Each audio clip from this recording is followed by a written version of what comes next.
In the world of professional wrestling, where everything is carefully choreographed and the safety of performers is supposed to be the top priority, there are still names that send a chill down their colleagues' spines. Some hit far too hard, turning matches into brutal ordeals. Others are careless, leaving injuries behind for anyone who steps in the ring with them. And then there are those who are simply unbearable, making no one want to share the spotlight. Today, we're looking at 20 infamous wrestlers who their peers dreaded working with, the most dangerous and disliked figures in wrestling history. Number 20. Goldberg. Before Bill Goldberg became a wrestling sensation in the late 90s, he was a promising defensive lineman in football. Practically overnight, he transformed into a phenomenon. With a gladiator's physique, an explosive undefeated streak, and a fiery in-ring style, Goldberg had audiences glued to their seats. But behind the spectacle was a reality that made many wrestlers reluctant to face him. Goldberg gained a reputation for being excessively rough and lacking finesse in the ring. Trained hastily at WCW's power plant, he never truly mastered the fundamentals that most wrestlers spend years perfecting. This made his matches notoriously risky. The most infamous example came when a reckless kick to Bret Hart's head caused a severe concussion, ultimately ending the Hall of Famer's career far too soon. Even The Rock, one of WWE's toughest superstars, warned extras during a 2003 segment to brace themselves, after he himself had felt the full force of Goldberg's sledgehammer-like spear. On top of that, Goldberg was often criticized for arrogance, carrying himself like a megastar despite lacking the experience and resume of many of his peers. At WCW, this rubbed colleagues the wrong way, and in WWE, he was frequently pushed into main event spots despite not working a full-time schedule. For many wrestlers, this disrupted long-term storylines and overshadowed the hard work of the rest of the roster. So while Goldberg remains an icon to fans, behind the curtain he was someone few wanted to work with for long. Number 19. Hulk Hogan. If there's one figure who epitomizes pro wrestling's global appeal, it's Hulk Hogan. With his massive frame, superhero persona, and the Hulkamania craze that electrified arenas, Hogan defined an entire golden era of WWE. Yet behind that larger-than-life image was a shrewd manipulator, one whose tactics made plenty of wrestlers uneasy. After being undermined early in his career, Hogan quickly learned to protect his spot at all costs. He became both savvy and ruthless in backstage negotiations, ensuring he always stayed at the center of major storylines. But this often came at the expense of younger talent desperate for a break. Many who worked with Hogan recall him as two-faced, friendly and supportive in the locker room, only to say the opposite when speaking with management. That influence peaked when Hogan joined WCW under a contract that gave him unprecedented creative control. This effectively made him the unofficial ruler of the company, with the power to decide match outcomes and alter long-term booking. The most notorious example came at Starrcade 1997, when Hogan refused to lose cleanly to Sting in what was supposed to be a defining moment for the industry. Another was convincing WCW to bring back Ultimate Warrior, only to book him in a feud designed for Hogan to come out on top again. Even late in his career, Hogan's backstage politics didn't fade. Shawn Michaels begrudgingly laid down for him, while Randy Orton described working with Hogan as a true test of patience.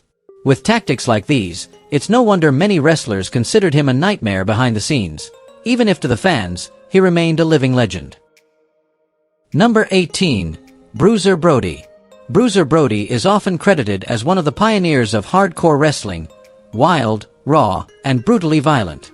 But along with that reputation came an untamed personality and an unwillingness to bow to anyone, making him a nightmare to work with. Brody understood his own value. He was a huge box office draw, especially in Japan, where he became a cult hero in All Japan Pro Wrestling, portrayed as an unstoppable warrior. To protect that aura, he never hesitated to throw out a script if he thought it made him look weak in the eyes of the crowd. As a result, Brody often refused to sell for anyone, particularly in the US and Puerto Rico. Even legends like Ric Flair and Nick Bockwinkel, both world champions of their era, could barely get minimal cooperation out of him. Worse still, Brody was known to disappear at the last minute or even enter the ring only to refuse to wrestle, leaving opponents and audiences stunned. At a time when kayfabe was sacred, such behavior was seen as a betrayal of the entire industry. On top of that, Brody was infamous for dismantling anyone he felt wasn't worthy of sharing the ring with him. A young Undertaker once experienced this firsthand in WCCW, when Brody taught him a lesson in merciless fashion, something the dead man never forgot. With Brody, rules meant little. He did whatever he wanted, whenever he wanted, and almost no one dared to confront him. That fierce, defiant nature made him a legend, but also someone nobody wanted to work alongside. Number 17. Sable. During the chaotic, cutthroat attitude era, Sable stood out as one of WWE's biggest stars. With her stunning looks, seductive presence, and ability to captivate crowds every time she appeared, she quickly became a sex symbol idolized by millions. But behind the glamorous image was an ego so inflated that many found her unbearable to deal with. Sable believed she was a key factor in keeping WWE afloat during the late 90s Monday Night War, and she made no secret of it. Instead of earning her respect, this only made her peers see her as arrogant and self-absorbed, constantly putting herself above the team. She clashed regularly with the creative staff, complained about her role, and looked down on anyone less famous. Backstage, word spread quickly. Sable was difficult to work with, and teaming up with her was a nightmare. Tension reached its peak when wrestlers began openly mocking or even pulling cruel pranks on her. The most infamous story involves X-Pac defecating in her bag on her final day with the company. While the act itself was reprehensible, some in the locker room treated it as a joke, highlighting just how disliked she had become. That incident also exposed the toxic backstage environment of the era, where egos and grudges could turn even a top star into a locker room outcast. Number 16. The Dynamite Kid. If Owen Hart was known as the prankster of the locker room, keeping spirits high with harmless jokes, Dynamite Kid was the complete opposite, tyrannical, cruel, and feared by those around him. His reputation wasn't built on humor, but on mean-spirited pranks so vicious they still make wrestlers shudder years later. He once spiked drinks with heavy doses of laxatives just to laugh at others' misery in the bathroom, or tore apart elaborate costumes that colleagues had painstakingly prepared for shows. But his cruelty outside the ring was nothing compared to his in-ring style. Dynamite wrestled with reckless aggression, showing little concern for his opponent's safety. A young Mick Foley found this out the hard way when Dynamite smashed his jaw with a brutal lariat, forcing him to drink through a straw for weeks. His signature diving headbutt was dreaded by many, as he often launched himself with the intent to crush rather than entertain. His violent behavior both in and out of the ring made him one of the most hated figures in the business. In fact, when Jacques Rougeau blindsided him in a bar fight and knocked out several of his teeth, many wrestlers quietly celebrated it as long overdue payback. Dynamite Kid may have been one of the most gifted talents of his generation, but with a personality like that, no one wanted to share the ring or the locker room with him. Number 15. Austin Aries. Austin Aries was once considered the rare, complete package in wrestling. A well-built physique, world-class technique, magnetic charisma, and a star presence that drew attention every time he walked out. But behind all those seemingly perfect traits was a fatal flaw. Aries could hardly get along with anyone, and that became the biggest reason his career kept collapsing. During his time in TNA, Aries sparked countless controversies with his arrogance and reckless behavior. The breaking point came when ring announcer Christy Hem accidentally introduced him and Bobby Roode under the wrong name. Instead of brushing it off, Aries reacted with an appalling gesture, thrusting his crotch in her face on live TV. The disturbing moment outraged both fans and co-workers, shattering his reputation instantly. Still, WWE saw potential and signed him as a major acquisition. He made an immediate impression in 205 Live, first as a commentator and then in a hot feud with Neville. But when his WrestleMania 33 match was cut from the card, things spiraled downward. A string of losses and growing frustrations with creative led to his quiet departure from the company. Back in Impact Wrestling, Aries was pushed straight to the top, yet his ego remained unchanged. When asked to lose to Johnny Impact, he exploded, refusing to sell the finish and cursing at the audience before storming off in front of a stunned crowd. From that moment, Aries gradually vanished from the big stage, proving that talent alone isn't enough if you can't work with others. Number 14. Stan Hansen. Stan Hansen was the embodiment of raw intensity, a raging bull in the ring, with sledgehammer punches and a lariat likened to a truck smashing into someone's neck. What terrified opponents wasn't just his strength, but the fact that Hansen had little regard for their safety. The root cause was his eyesight. Nearly blind without glasses, he chose to hit as hard as possible to make sure it looked real. The result? Anyone stepping in the ring with him expected real pain. In Japan, Under Giant Baba's All Japan Pro Wrestling, Hansen was remarkably professional. Punctual, disciplined, and fiercely committed, he became one of the country's biggest draws. But in the US, things were very different. Hansen protected his fearsome aura to the extreme, never wanting to be seen in a weak position. He often refused to lose and sometimes wouldn't even sell for opponents, frustrating many who felt like they were wrestling a brick wall. His stubbornness reached its peak in AWA. Offered the world title, Hansen accepted, but soon grew furious over his pay.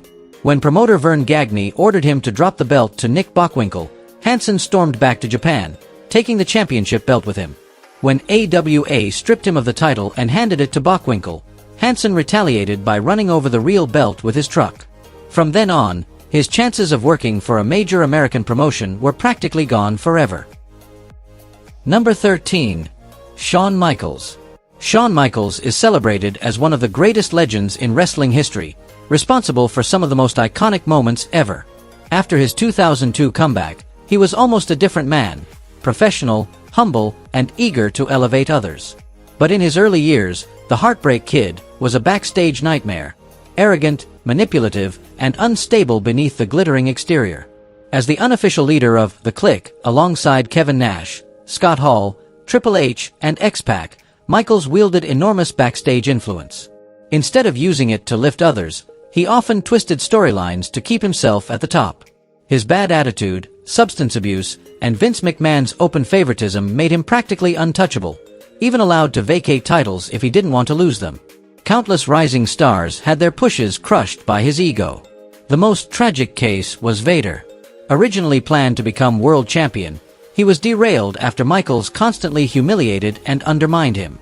Jim Cornette once recalled Michaels even threatening to get Vader fired in the middle of a match, leaving the Giant in tears backstage. By WrestleMania 14, Michaels' arrogance was at its peak. His antics were so disruptive that The Undertaker stood waiting behind the curtain, ready to step in if Michaels didn't properly lose to Steve Austin as scripted. It was the clearest sign of just how difficult Michaels was to deal with during that era. Number 12. Melina. Melina was once one of WWE's most fiery female superstars, known for her captivating heel performances and dramatic in-ring storytelling. But behind the curtain, she gained a reputation for being difficult to deal with, making colleagues dread working with her.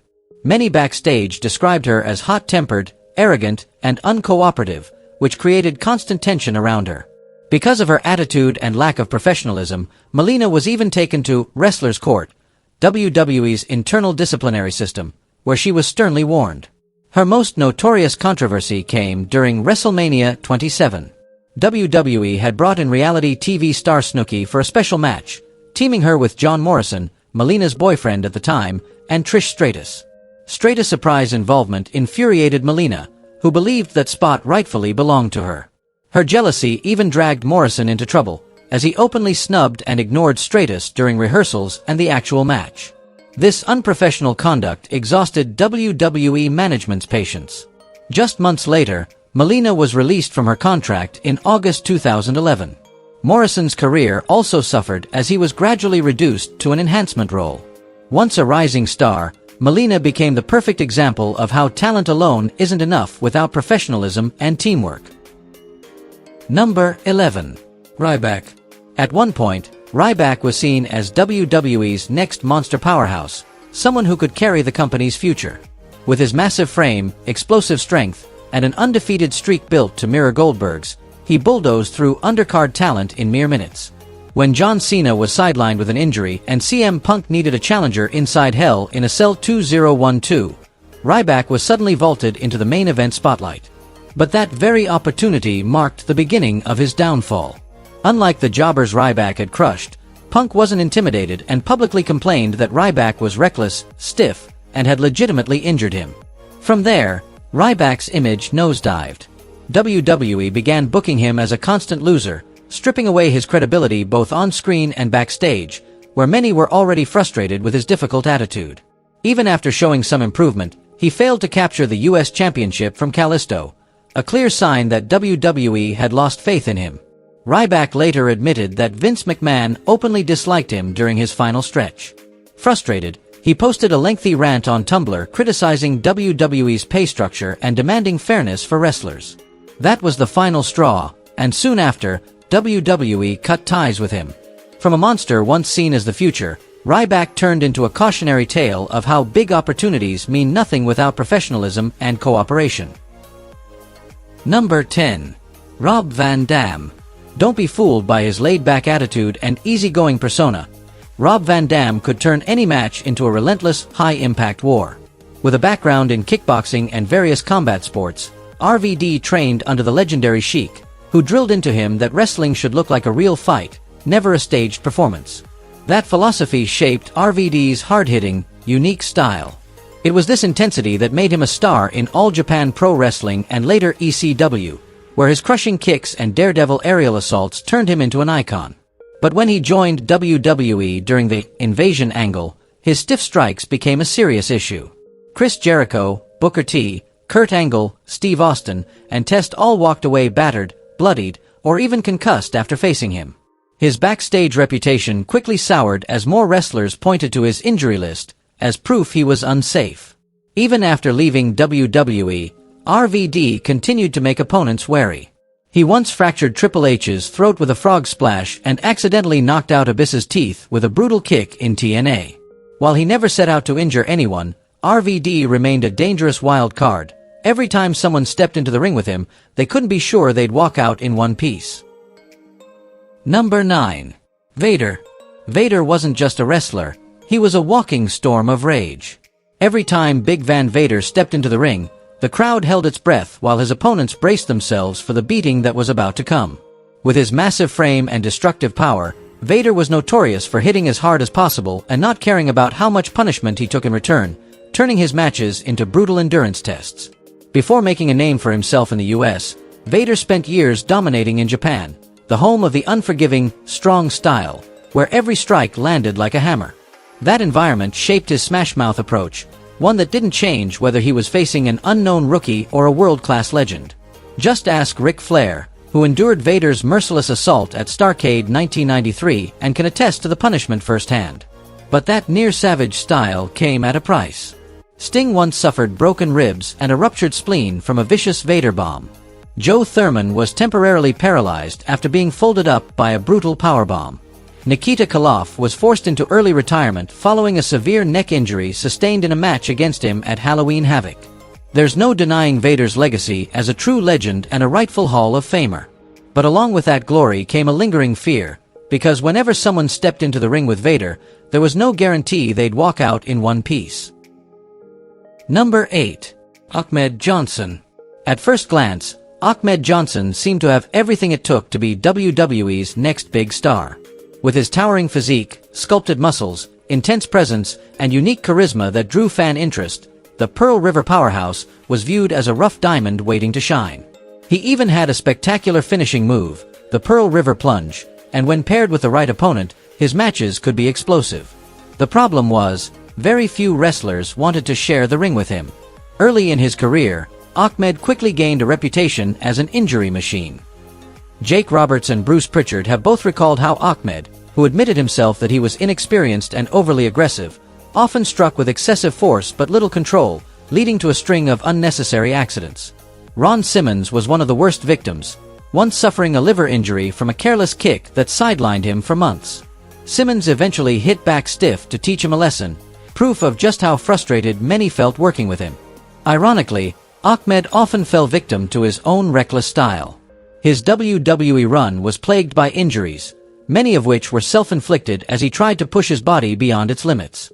Despite the high hopes placed on him, Ahmed Johnson ultimately became a textbook case of how strength and charisma aren't enough. Without control, they can end up destroying your own career. Number 7. Nia Jax. If Vader was the symbol of stiff, smash-mouth wrestling in the past, then Nia Jax became the modern-day counterpart, though a far more controversial one. While she doesn't boast Vader's legendary resume or iconic matches, the similarities are clear. An imposing physique, overwhelming power, and a reputation for being unsafe in the ring.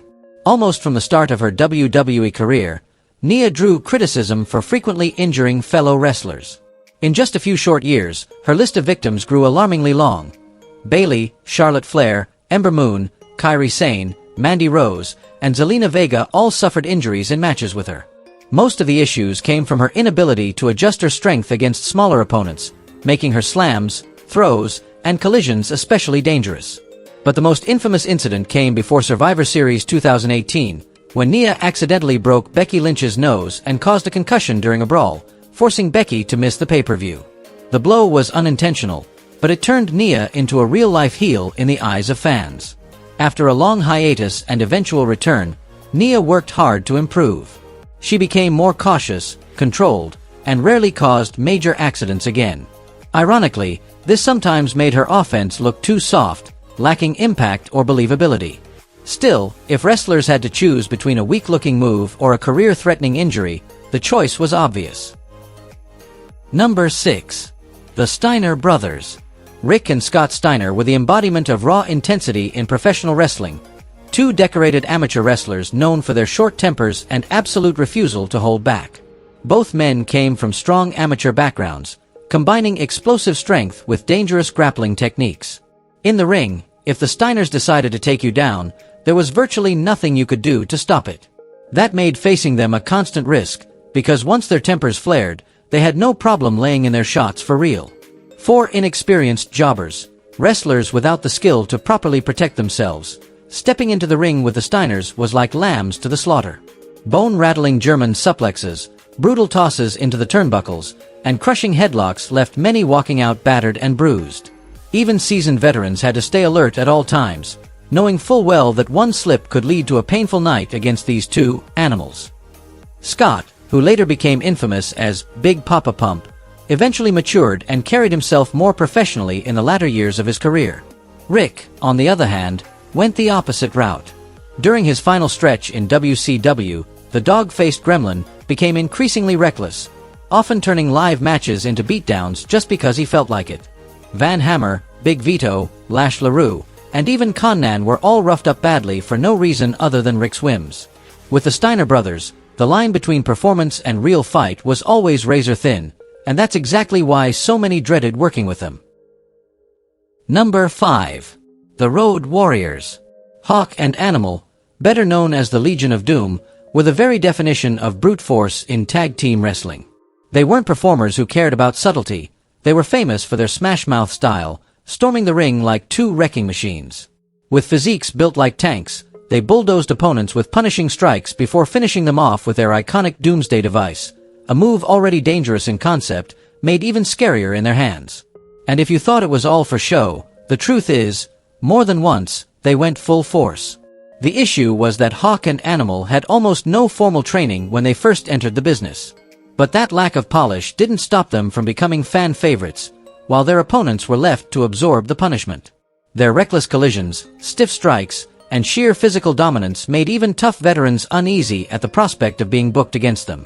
Jim Cornette once revealed that many jobbers, upon seeing their names lined up against the Road Warriors, would grab their bags and leave the building rather than risk injury. The Doomsday device wasn't just iconic, it was a real-life nightmare. Henry Godwin infamously broke his neck taking the move during an episode of Raw in 1997, a chilling reminder of just how dangerous Hawk and Animal could be. With their wild style, lack of control, and little regard for anyone's safety, it's no wonder so few wrestlers ever wanted to share the ring with this legendary yet hazardous duo. Number 4. Mabel. The 1990s were a turbulent time for WWE, and one of the most questionable decisions of that era was elevating Mabel, an inexperienced giant, from a fun-loving tag team babyface in men on a mission to the company's top heel. Practically overnight, he was crowned King of the Ring in 1995 and thrust into the WWE Championship picture. What should have been a breakout moment quickly turned into a nightmare for anyone who had to wrestle him. The first major victim was Diesel, the reigning champion. At SummerSlam 1995, Mabel made a critical mistake.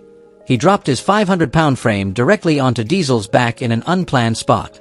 The crushing impact left Kevin Nash writhing in pain, visibly cursing mid-match, a rare sight from a veteran performer. The incident was so serious that Vince McMahon reportedly considered firing Mabel on the spot afterward. But instead of learning from it, things only got worse. During a storyline with The Undertaker, Mabel botched a leg drop that shattered the dead man's orbital bone, forcing him out of action. Mistake after mistake sealed his fate. Within months, his WWE run came to an end, leaving behind a reputation for being reckless, unsafe, and dangerous to even the top stars. It's little wonder why no one wanted to work with him again. Number 3. The Beverly Brothers. At first glance, the Beverly Brothers, Blake and Bo, didn't look intimidating at all. With their flashy purple gear and Lanny Poffo escorting them to the ring, they came across more like showmen than actual threats. But that deceptive appearance was exactly the problem. Behind the glitz, they carried a reputation backstage for one thing: being dangerously unpredictable once the bell rang. What made them so dreaded wasn't their personalities or attitude, but their brutal finishing move, the Shaker Height Spike. It was a high-risk double team. One man would launch the opponent in the air like a flapjack, while the other spiked their head straight into the mat. The move happened so fast that the victim had virtually no chance to protect their neck or head. Even the slightest slip could result in a serious neck injury, or worse, permanent damage. The worst part? They often used it on inexperienced jobbers who weren't trained to safely absorb that kind of punishment. Main event talent flat out refused to take the move, and many avoided working with the Beverlys altogether for safety reasons. Lanny Poffo himself admitted he hated watching them gamble with careers, while veterans like Stevie Richards openly called the Shaker Height Spike an unacceptable move. So even though they weren't mean-spirited brawlers by nature, the Beverly Brothers still landed on the list of people no one wanted to work with, simply because no one was willing to risk their career on one of their matches. Number 2. Hardcore Holly. Bob Hardcore Holly was the kind of guy who made the entire locker room uneasy, not because of his size or fame, but because he had a habit of testing anyone new who stepped in the ring with him. Coming from the ruthless attitude era, Holly built his reputation on being brutally stiff, often blurring the line between performance and a real fight. His strikes and slams were so heavy that rookies would walk away battered, and he called it teaching them this isn't a game. The most infamous case came during Tough Enough, when Holly squared off with rookie Matt Capitelli. Instead of easing up during training, Holly unloaded on him with real punches and kicks, beating him down until the kid broke down crying in the ring. Holly later defended it as a test of toughness, but the incident drew heavy criticism from across the wrestling world. And it wasn't just rookies. Holly would lay into established names too if he thought they weren't being professional. He once clashed with Brock Lesnar, a man few would dare cross, by sandbagging a suplex. The result? Holly broke his neck and was sidelined for months. Hardcore Holly may have been tough, resilient, and passionate about the sport, but his hard-nosed, almost thug-like mentality made countless colleagues refuse to share the ring with him. Number 1. Nia Jax.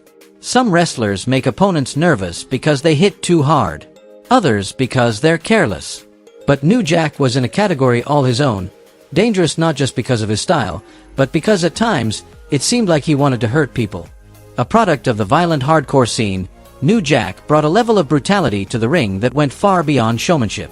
Most of what he did wasn't an act, and his track record proved it. He built an infamous reputation for intentionally injuring opponents, often out of personal grudges.